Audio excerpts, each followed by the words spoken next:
Lalu selanjutnya ada behaviorisme. Nah, ini behaviorisme adalah aliran psikologi yang menekankan teorinya pada perubahan tingkah laku manusia. Mazhab behaviorisme ini menolak bahwa struktur kejiwaan manusia yang relatif stabil dan menetap. Mereka berkeyakinan bahwa tingkah laku individu itu mudah berubah yang dipengaruhi oleh lingkungan sekitarnya.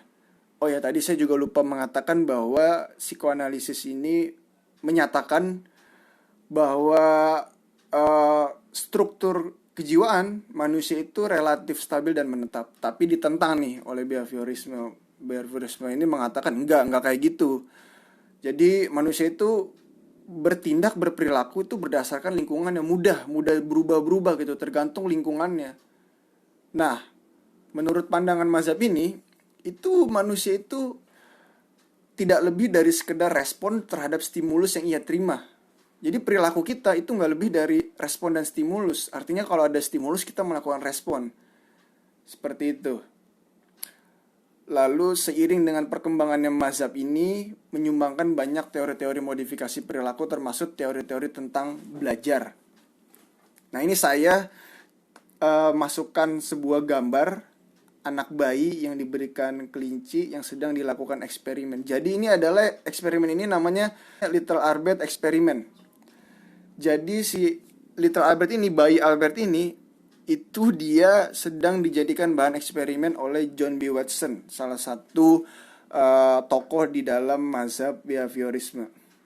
Nah, jadi si Albert ini itu pertama dia dikasih tikus putih. Jadi emang tujuannya itu si Albert ini pengen dibuat takut sama tikus putih. Jadi tujuannya Watson itu membuat si Albert takut sama tikus warna putih. Jadi pas pertama kali diberikan tikus putih itu awalnya si Albert tidak bereaksi apa-apa, tidak merespon apa-apa.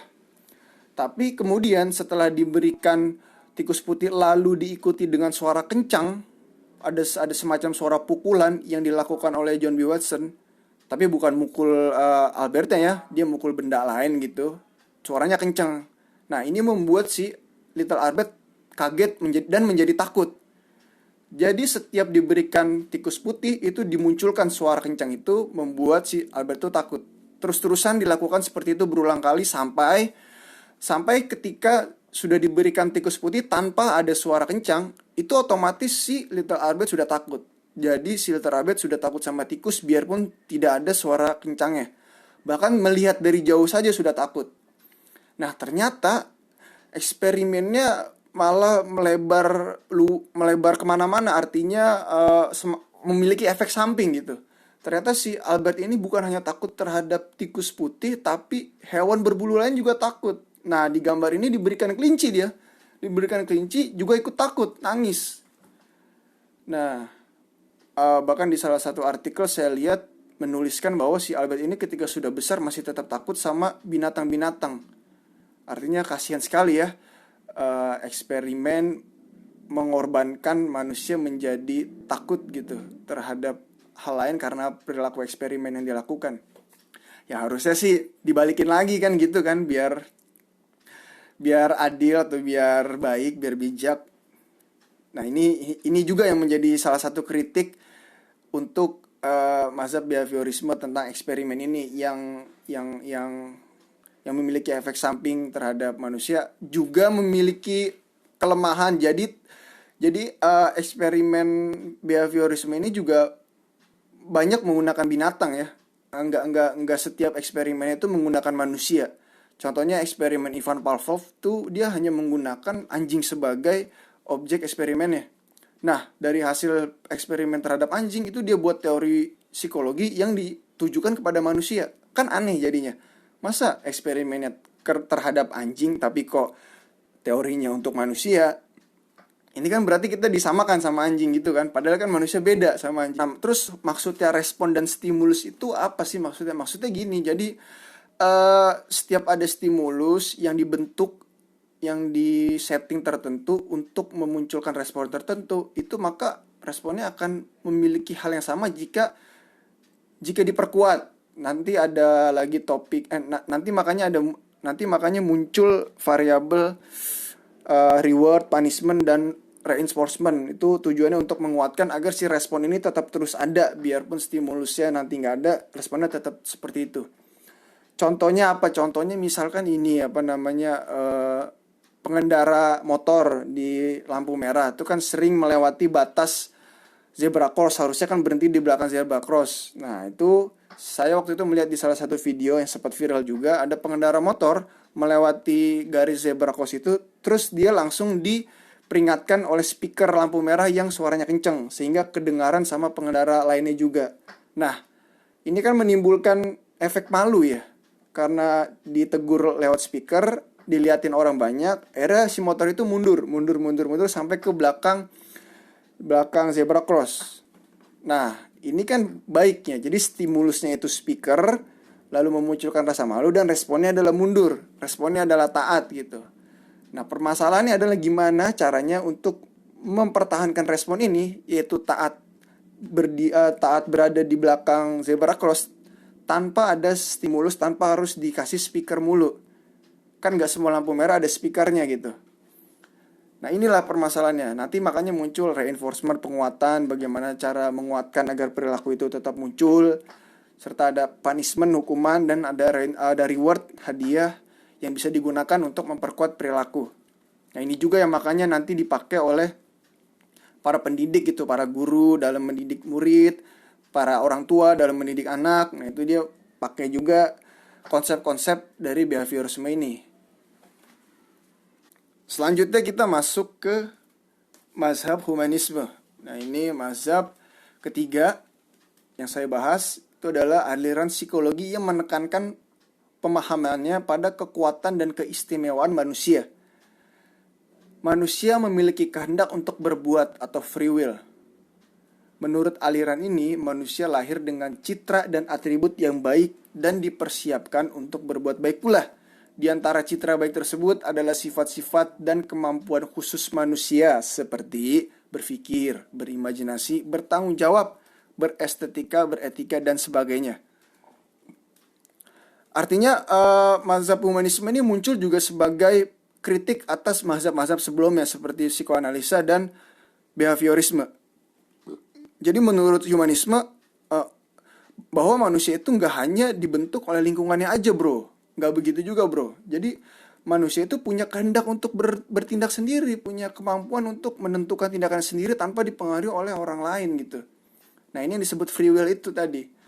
Contohnya gimana? Contohnya misalkan ada orang gitu ya, yang teman-temannya tuh, sahabatnya itu ngerokok. Nah, apakah pasti dia jadi perokok? Kan belum tentu. Ada banyak juga orang yang biarpun temennya merokok, dia tidak merokok. Nah, ini artinya bahwa lingkungan tidak pasti 100% membentuk respon yang juga ikut-ikutan dengan stimulus ya, dengan orang lainnya, yaitu merokok. Karena banyak juga teman-teman saya tuh ada yang gak ngerokok, padahal lingkungan yang ngerokok tuh ada juga. Jadi mazhab humanisme itu membela orang-orang seperti itu, bahwa bahwa diri manusia itu bisa untuk melakukan sesuatu tanpa diintervensi gitu. Nah, kritiknya untuk psikoanalisa bahwa alam bawah sadar itu tidak terlalu kuat dalam membentuk perilaku. Jadi perilaku itu tidak ditentukan oleh lingkungan dan juga tidak ditentukan oleh alam bawah sadar, tapi justru alam sadar lah, kesadaran lah yang membuat perilaku itu ditentukan oleh manusia. Nah, ini humanisme ini berpandangannya seperti itu. Jadi nanti setelah humanisme ini lahirlah transpersonal ya. Biasanya tokoh-tokoh di humanisme ini itu juga jadi tokoh di psikologi transpersonal, karena mirip lah ibaratnya. Tapi ada orang yang membedakan ini ke dalam mazhab yang berbeda dengan humanisme, tapi ada juga menyamakan sama aja antara humanisme dan transpersonal. Lalu kita masuk ke mazhab yang terakhir. Nah, ini mazhab yang terakhir yaitu positive psychology. Positive psychology ini lebih menekankan pada kualitas di dalam diri manusia yang membuat individu dan orang-orang di lingkungannya menjadi berkembang lebih baik serta lebih bahagia. Nah, jadi pencetusnya ini adalah Martin Seligman. Nah, ini adalah fotonya. Itu adalah foto Martin Seligman dan dia ini masih hidup ya. Jadi positive psychology ini adalah salah satu mazhab yang juga baru berkembang di abad modern ini. Tokohnya masih hidup. Menurut Seligman itu, kok sepertinya psikologi ngebahasnya tentang yang negatif-negatif mulu ya, tentang yang buruk mulu, tentang gangguan mental, gangguan jiwa, tentang penyakit mulu gitu loh. Kan ada juga, banyak juga manusia yang tetap sehat gitu, yang butuh untuk dijaga juga agar jangan sampai sakit, atau malah ditingkatkan agar kapasitas mentalnya bisa semakin baik, bisa mencapai kepuasan hidup, bisa mencapai kepuasan dalam berpasangan misalkan, atau mendapatkan kebahagiaan hidup, mendapatkan kebermakanan hidup dan lain sebagainya lah. Artinya Martin Seligman ini melihat bahwa banyak loh manusia-manusia yang butuh untuk ditingkatkan. Jadi nggak cuma sakit aja yang dikaji mulu, yang diteliti, yang sakit aja, yang sehat pun juga harusnya nih butuh kajian juga nih untuk meningkatkan kesehatannya, untuk mencapai performa yang paling baik gitu. Nah ini Seligman ini akhirnya menggagas positif psikologi, yang di dalam positif psikologi itu tema-temanya tentang untuk menguatkan, mengoptimalkan, meningkatkan kualitas hidup manusia. Jadi bukan tentang sakit-sakitan, tentang gangguan-gangguan. Jadi kalau mau ngomongin gangguan di positif psikologi itu rasanya tidak ada ya. Ya kalau mau gangguan di mazhab yang lain mungkin.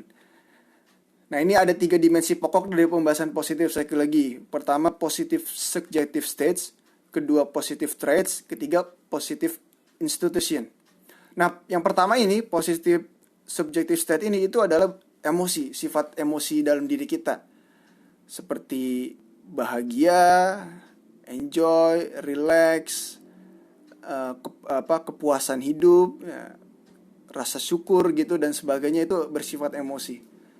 Yang kedua positive trait ini ya sifat-sifat dan perilaku gitu, seperti berani, komitmen komitmen tinggi, terus keberanian, kebijaksanaan dan kejujuran. Nah, yang terakhir adalah positive institution. Ini adalah tema-tema tentang kelompok ya. Bisa kelompok kecil seperti keluarga, bagaimana cara mengoptimalkan kebahagiaan keluarga gitu. Juga kelompok besar, misalkan kelompok lingkungan yang besar itu adalah ini kerjaan gitu. Kelompok kantor, kelompok kerjaan, atau kelompok angkatan kampus, angkatan kuliah gitu, kelompok kelompok kelas, pokoknya dari yang kecil sampai yang gede, intinya lebih dari satu orang gitu. Nah dari sini nanti lahirlah topik-topik pembahasan baru seperti konsep flow, peak performance, mindfulness, spirituality, dan lain sebagainya yang sangat menarik. Jujur gue sangat suka sih baca-baca tentang positif psikologi ini. Jadi ya mungkin kapan-kapan lah nanti gue akan bahas per masing-masing topik ini. Jadi apa sih itu flow, apa sih peak performance, apa sih itu mindfulness, gimana sih cara mengembangkannya, meningkatkannya, faktor apa saja sih yang berpengaruh. Nah mungkin ini di kesempatan berikutnya akan gue bahas. Oke, jadi itulah mazhab-mazhab psikologi yang bisa saya sharing pada kesempatan kali ini. Kurang lebihnya mohon maaf. Assalamualaikum, sampai jumpa di lain kesempatan. Dadah.